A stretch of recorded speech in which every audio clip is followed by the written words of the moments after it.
Guys, welcome to my Let's Play of Alien Isolation. I'm definitely gonna be playing this game. I'm starting a new game. I got to a certain point, but I stopped. But I want to get back to.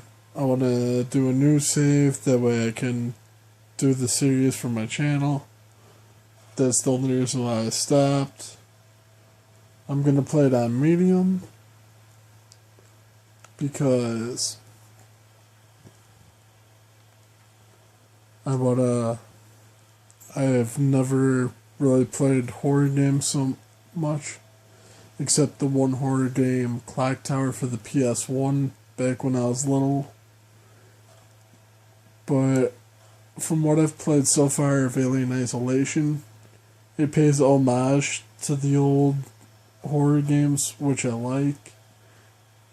And the fact that the tie-ins between the movies with the game blew my mind.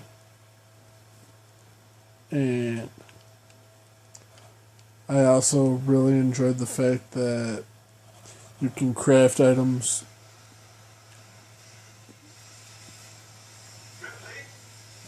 and just the general tense atmosphere throughout the whole game, the music, the sounds. It's really immersive when you're by yourself playing this, especially at 1 in the morning when it's really dark out.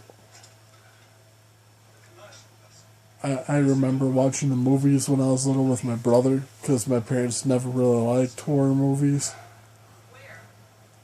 So when they weren't around, we would sneak downstairs and watch horror movies. And when we first saw this, it was one of the scariest movies we saw growing up. And I remember for a week straight, it gave me nothing but nightmares. Every time the lights would go off as I was about ready to go to sleep, I felt like something was watching me from a distance. It leaves an impression on you because of the atmosphere, the music, the sounds. It's so immersive. It makes you feel like you're actually witnessing this in person, even though it is a game and it was a movie. It was well written. The game was well developed. The storyline is awesome. So there's so much to this game that I enjoy, and to the movies, and this reflects well on my childhood growing up. So I appreciate everything that the developers who made this game have done.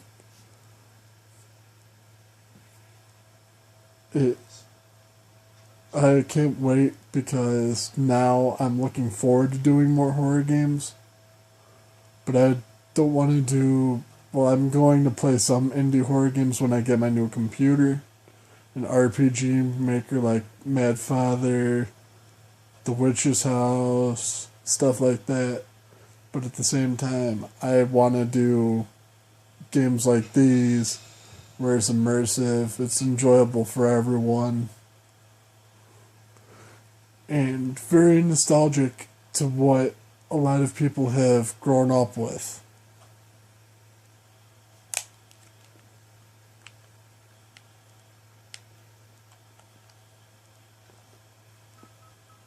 And I hope that I can actually do that, because that would make it very amazing.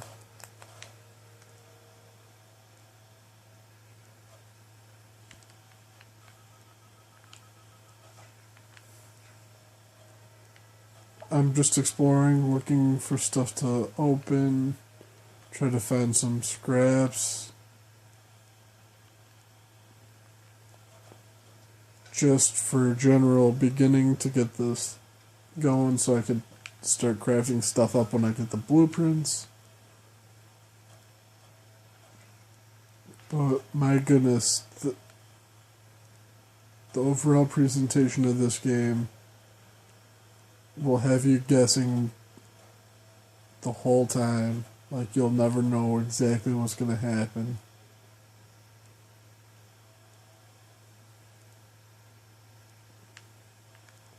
Oh, I should have probably changed real quick. But even for the 360 as it is, the graphics are pretty good, as you can see. I mean, I know this is meant to be played on a next-gen console, but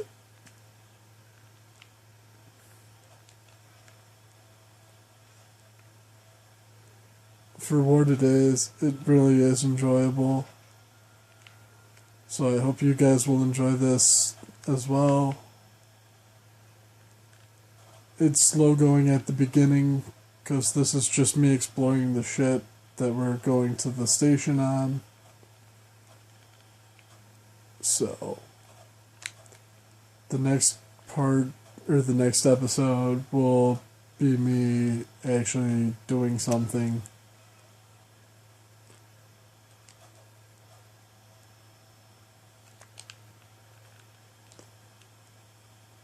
So, after I talk to these two people and go to the bridge, I'm gonna stop it as where it is and record part 2. I'm gonna skip the cutscene because I'm pretty sure everyone's seen how she gets stranded on the station.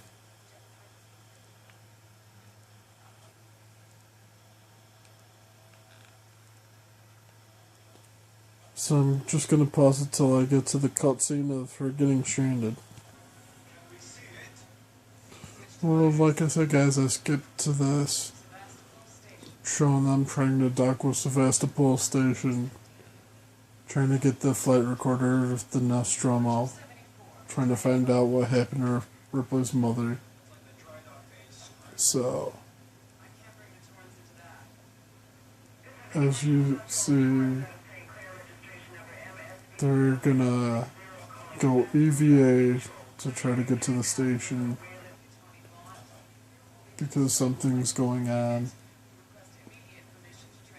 and they can't necessarily dock. And Miss Taylor, Ripley, and Samuels get stuck on the station. So I'm just gonna skip the cutscene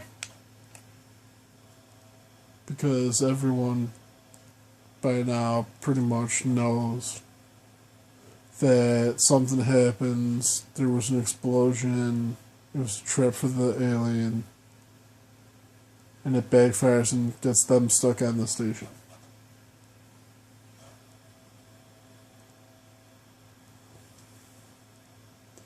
So I'm gonna stop at this point and record part 2.